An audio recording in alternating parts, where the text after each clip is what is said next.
The next question of CodeChef Starters 115 is binary grid forces.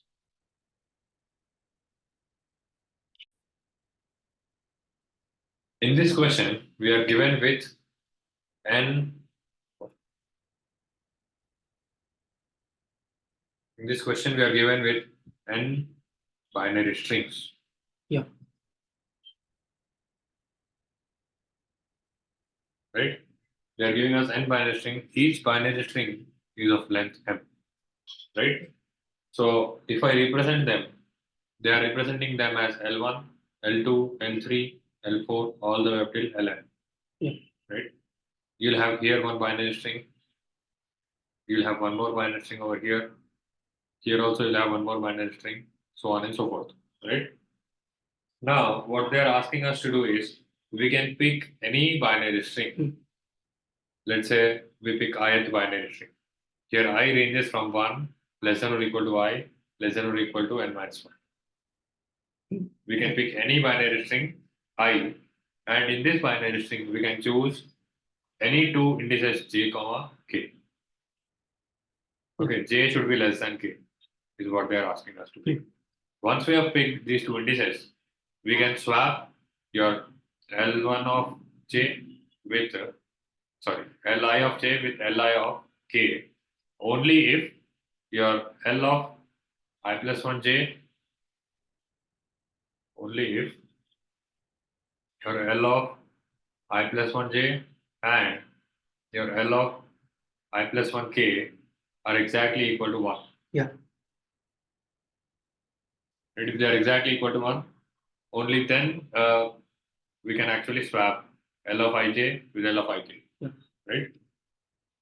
So we have to perform these operations as many number of times as possible, so that we can get as many distinct arrangements for L1. Yeah. Right? At the end, we are supposed to print the count of different arrangements that we can get for L1. L1, yes. Right? That is the question given to us. Now, they said that the number of arrangements for this L1 can be very high, which can go beyond the integer range. That's why they are asking us to mod it with 10 power 9 plus 7. Yeah. Right? That is the question given to us. Looking at the constraints of the question, we are given t test cases. Test cases are in the range of 1 to 10 power 3. Next, n and m are in the range of 1 to 10 power 6. Similarly, every character inside that string is a binary value, either a 0 or a 1. And sum of n into m over all test cases will not exceed, will be less than or equal to 10 power 6. Yeah. These are the constraints of the question. Yeah.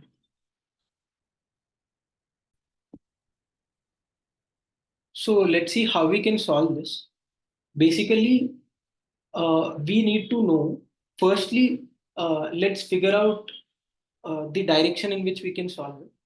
Let's say somehow I processed these strings and somehow I got to know that in string 0, swappable positions are all those that I'm marking currently. Let's say all these positions are swappable. Then number of different strings that can be made can be formulated using combinatorics, right? So here prerequisite is combinatorics. So the way we can do it is factorial of number of positions that can be swapped. Let me call it as positions, number of positions that can be swapped by factorial of number of ones among the positions that can be swapped into factorial of number of zeros among the positions that we can swap. So now our aim is to find out these positions. How do we get these positions? And while applying this formula, ensure you use modulo inverse, as we should print it modulo 10 power 9 plus. So now let's see how we can calculate these, how we can find these swappable positions which are marked in blue. So now firstly, we have some strings, right? S1, S2, S3, so on till Sn. We can look at this as a directed acyclic graph. that is the edges in this direction, we can assume. Why? Because swaps can be performed, like basically we can perform swaps on ith string with respect to I plus 1, right? That means if we look over on n, we can never perform any swap, which is the sync node, we can assume. And on n minus 1, we can perform swaps depending on the configuration of n, right? Similarly, on n plus 2, we can perform swaps depending on configuration of n minus 1 and n minus 2.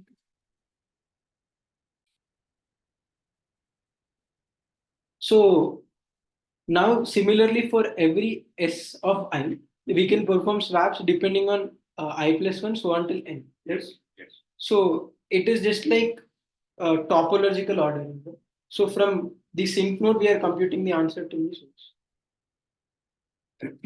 Now let's see how we can compute. Now let's see how we can process from n to I and find out all these swappable positions. So here, let's make firstly, let's make some. Okay, let's not make observations. Let us define few things. Firstly, let us say we want to calculate number of swappable positions for string I with respect to string I plus 1. Okay? And let's say we know, now let's define some data. And let's say we already found out the data for S of I plus 1. So the data is initial ones.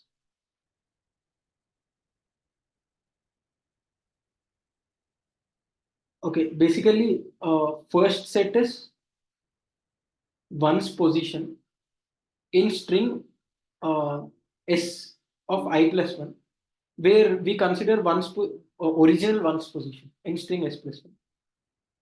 So we maintain all the positions in the set. Now let's say swap. This is nothing but all the swappable positions, all the positions that can be swapped in string S plus 1, S of I plus 1, right? So those positions we have here. Now let's look at the transitions. Let's say we already know the data of, we already know what are the swappable positions of I plus 1, right? And we'll obviously know what are the ones position of I plus 1 because we know the initial configuration. Now let's find out the swappable positions of string I using this.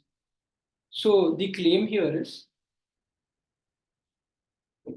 firstly, swappable positions of string I would be, there will be two cases. One case is, let's say there is some position which is intersecting in one and intersecting in swappable positions. So by intersecting in one, I mean in one we maintained all the positions of one set. That means we can permutate all these positions. That is true, right? Similarly, swaps means in I plus 1 we were able to swap all these positions. Right? That means all the uh, all the elements in these positions could be permutated however we want. That's what it means, right? So now, in case if there is an intersection between one and swap, that is, if there is some position which is in common, can we say that we can use that one position and then permutate all the positions from ones and swaps? Yes. Yes, right. So that means we are just merging ones and swaps, ones and the swappable positions. So if there is an intersection, that is, if there is at least one position which is in common, then we can merge them. That means for this case, the answer would be union of one set and the swappable position set. Right? If there is no intersection, let's see what happens. If there is no intersection, then can I say that basically number of ones that are present in I plus 1 are something, let's say, uh, and their positions are recorded here.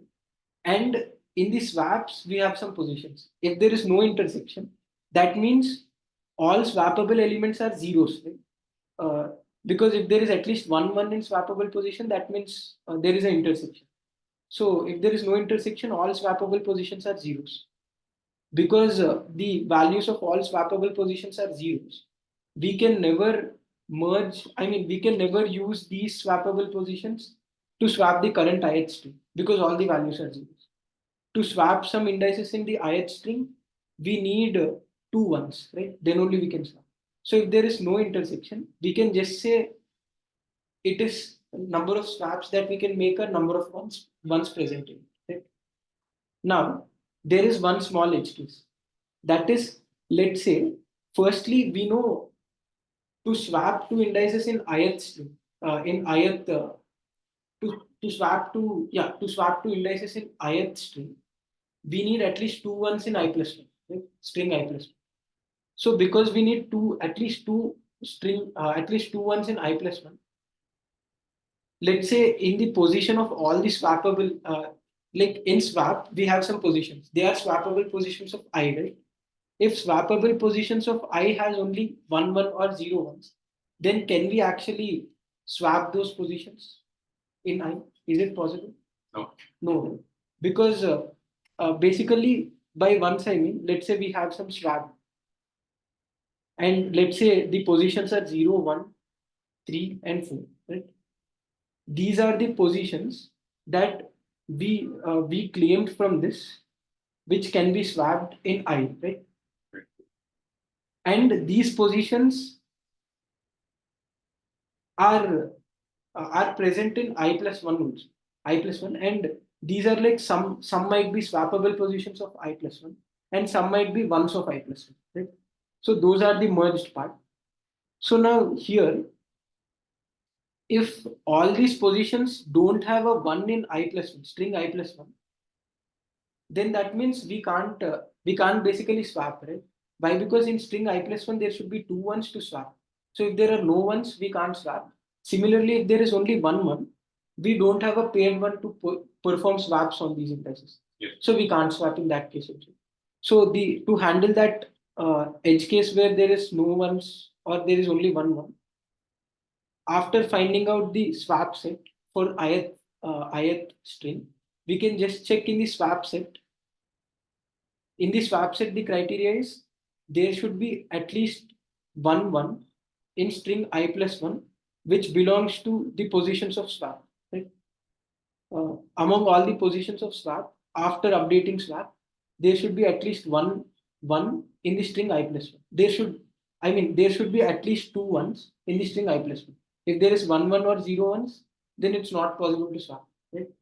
So so now let us count how many ones are there. Let C be the count. And the next case would be C should be greater than 1. Then only we can merge them or we could perform this. That is once. If C is not 1, if C is not greater than 1, that means we can't perform any swap. In that case, we don't have any choice to swap. So our swap set will be empty. So these are the three scenarios. Our swap set for ith string will be empty. Yeah, for ith string will be empty. This is for ith string. And all these are for ith string. From I plus one swap set and one set, we are computing what can be the ith swap set, ith string swap set. So this is the ith string swap set if it intersects, and this is the one if it don't intersect. And in case after handling these two things, in case the final swap set has either one or zero ones, then it should become empty because we won't have any choice to swap. As we discussed, there should be at least two ones where those two ones positions can be swapped. As there is only one, or there might not be any one, it's impossible to select two indices to swap. So that is why in this scenario we can just set swap set to empty, assuming that this tells that there are no indices which can be swapped in the ith string. So this way we can make the transitions. We can call all these as transitions from I plus one string sets to ith string sets. How to calculate ith string sets? So now let us dry run the same thing with an example. So for this, we just need two sets. So let us pick an example. So let us pick a sample itself, N is 3 and M is 5, right? 1, 1, 1, 0, 0. So now let's look at the base condition. This is S2, S1, considering zero base strings, right? Now we know S2 is the same thing. If we look at like a graph, so here prerequisite is little bit knowledge on graph. Just the properties of DAG is sufficient. So this is how it is. The ordering is. So from the last string we are processing to the top, as the direction is towards the down. So initially for string 2, swappable positions will be empty, right? And what is the one set at string 2? This is for string 2. One set is 2, 3, and 4. 0, 1, 2, 3, 4. Considering zero based, so 2, 3, and 4. This is the swappable set. Now, for 1, let's see what will be the swappable set. So if we observe for 1, what is the one set of 2, 2, 3, and 4. 2, 3, and 4? And in the swappable set, is there any? No, there are no swappable. No swappable, no swappers, right? So now, can we say that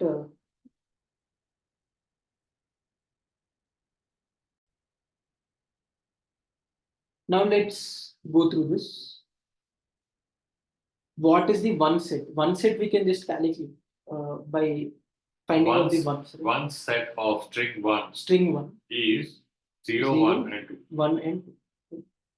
Now let's calculate the swap. So which case do it belong to? Basically, there is this swappable thing is empty, and one set is this. So there is no intersection if you observe. Right? Because there is no intersection, swap set will become the one set of the previous one, which is nothing but 2, 3, and 4. Right. That means we can swap all these indices. Right. We can swap all the indices 2, 3, and 4 2, 3, and in string 1. Because in the next string 2, you have 2, 3, and 4 marked as 1. Yeah, 2, 3, and 4 marked as 1. So now, if we go through the next one, now we need to calculate for strings and we need all these swappable things. So for this, and one more thing, when we were doing it for string 1, we got the swappable positions, right?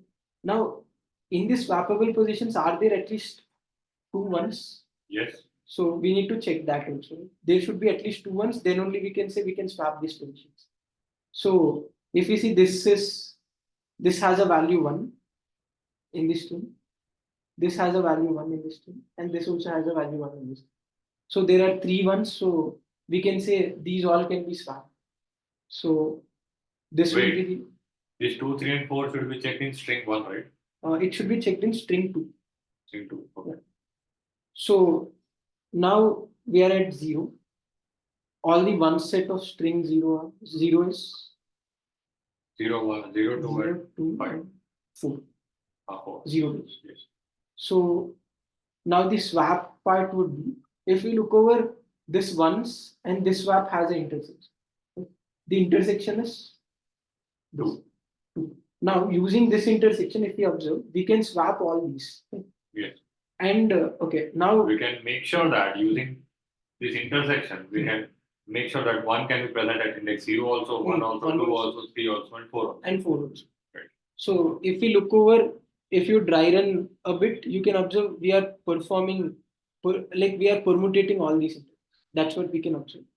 So now we can say that the merged part will be the number of swappable, will be the swappable indices.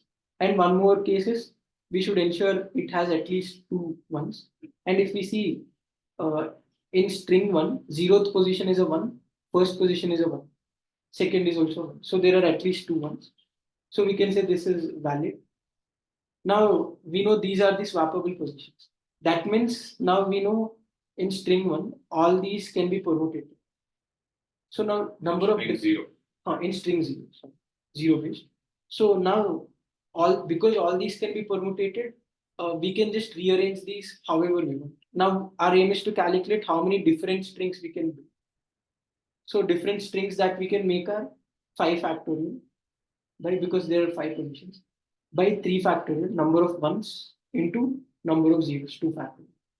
So if we calculate this, it would be 1 into 2, 3 into 4, 5, right? So 3 factorial I'll cancel out with this. And we have 2 factorial, this becomes 2, which is 10. So there are 10 arrangements. So the output for this is 10. So this way we can just solve it from sink to source by maintaining two swap sets, by maintaining two sets for initial ones and this which will hold the initial ones in the I plus 1 string, initial ones in any string I, and swappable positions till that point in that string. So and we can just extend the answer as per the mathematical transitions that we make. So how we can extend answer from I plus 1 to I, calculating the new set. And finally, this will be our answer. At 0, we'll get the swappable set and we can just formulate it from this swappable set. So if you look at the time complexity, it would be, we can say it is the n into m into log n, right? As n into m, because we are iterating over every string and every character of each string, into log because we are using set. So set size can at max be m. So in n into m, we are performing set insertions also. So set size can at max be n. So that is where we get a log m factor. Assuming to insert into a set, it takes log n. If n is the size of the set. And space complexity, we can say in the worst case, it would be big of m. We can implement it with big of n into m space or big of m space also. It depends on how you implement. These all are per test case. So here it is mentioned that summation of n into m over all test cases will be less than or equal to 10 power 6. So we can assume that there is one test case given with the n into m configuration of 10 power 6. So TL would at max go till 10 power 6 into log 10 power 6 in the worst case, where n is 1 and m is 10 power 6. That can be the worst case. So it can be 10 power 6 into log 10 power 6, which is approx 2 into 10 power 7, which is sufficient enough to pass in 1 second. So this way we can solve it.